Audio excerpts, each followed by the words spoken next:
أعوذ بالله من الشیطان الرجیم بسم الله الرحمن الرحیم ټولو دوستانو او ملګرو ته یو ځل بیا ښه راغلاست وایم.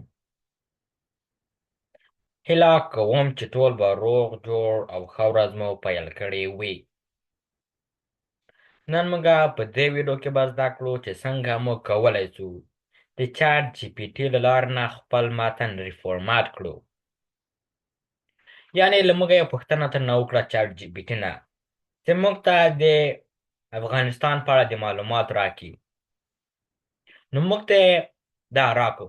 نو موږ بیا کولی شو دغه ریفورمات ورته ولیکو او تر پوښتنه وکړو چې موږ ته بولډ ور اضافه کړي یا نمبر، او یا تاسې ورته ولیکئ چې بولډ د امپورټنټ ورډ، لکه هره ورډ چې لکه مثلا مهمه وي کولی شي هغه ته ورته ووایي چې ما ته هغه بولډ که.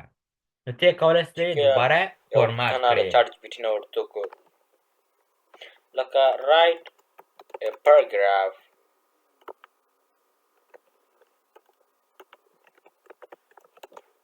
about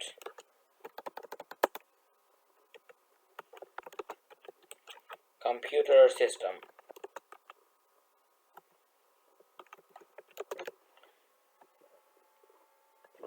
نو موږ ته اوس دغه پاراګراف راکړو. نو اوس زه غواړم زه به یو وار بیا ورته ولیکم reformat the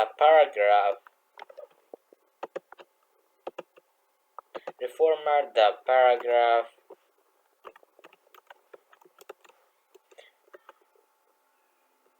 and highlight لکه دلته کې highlight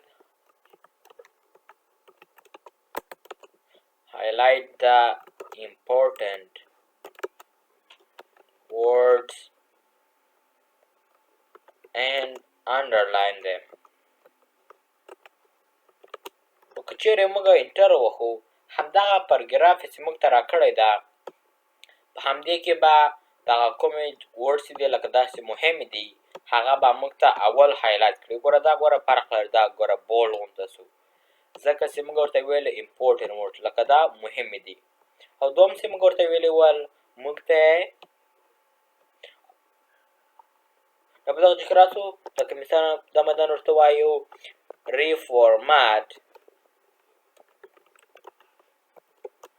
the paragraph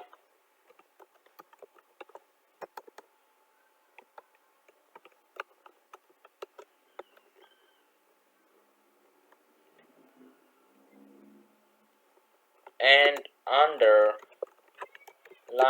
the important words. دا underline په ځای بدل ته راسو ورته وایو ایتالیک، یعنی لکه کوغونته. نو موږ چې انټر وکړو همدغه متن به بیا راواخلي، خو دغه د پاسې دا ګوره موږ ته ګوره ایتالیک کړو. لکه مثلا بیا موږ ورته وایو this time highlight the important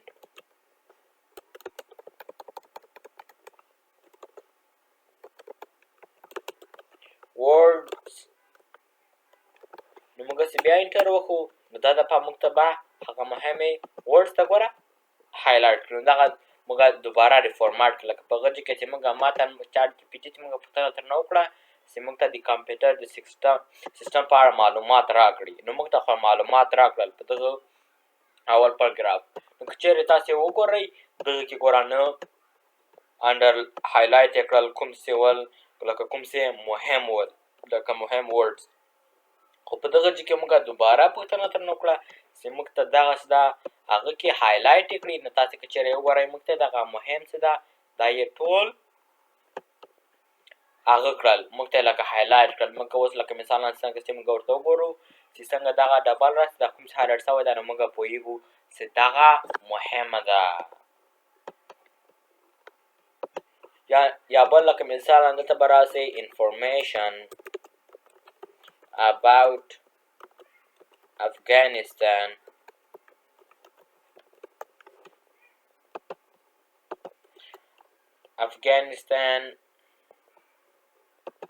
culture یعنې دغه د دې کلچر.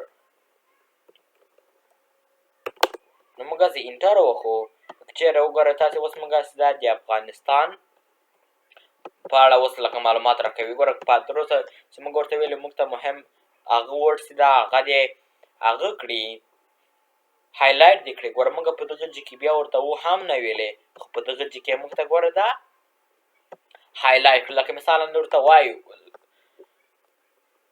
do not highlight the important words. نو که چېرې موږ اوس انټر وکړو نو دغه جي کې خو موږ ته دغه مهمې ورډس دغه هغه هایلایټ یې کړي. څنګه لکه بیا موږ څه وایو موږ ته ښکاري لکه پوهېږو چې دا مهمې دي. خو چېرې لکه مثالا موږ دغه ګوره اوس په دغه جي کې ورته ویلې هغه کومې مهمې ورډس یې وي هغه بېرته ان هایلایټ کړي. اوس چې موږ یو ورډ وایو نو هغه موږ نه پوهېږو چې آیا دا مهمه ده په دغه پاراګراف کې، په دغه جمله کې، سنټنس کې که نه ده. کولی شئ تاسې دغه دوباره ریفورمټ کړئ، دوباره یې پرې ولیکئ چې تاسو ته بیا لکه مثالا انډر هغې کې هایلایټ یې کړي، انډرلاین یې کړي، ایټالیک یې کړي. لکه مثالا دلته لکه مثالا څنګه چې ورته ولیکئ ایتالیک، نو دغه خپله دغه ټول متن چې ده دا به تاسو ته ایټالیک غونته کړي. لکه ګوره دغسې ده د مهم ورډس لکه دا ګوره ایټالیک کړې. ډېره مننه. دا و د نن ورځې درس. هیله کوم چې دا ویډیو به مو خوښه شوې وي او دا ویډیو له ملګرو سره مو هم شریکه کړئ تر څو هغوی هم ترنه ګټه او پیدا واخلي. او که چېرې تاسې زموږ چینل ته نوي یاست نو لایک او سبسکرایب کړئ تر څو د نورې ویډیوګانې هم درڅخه پاتې نه سي. والسلام.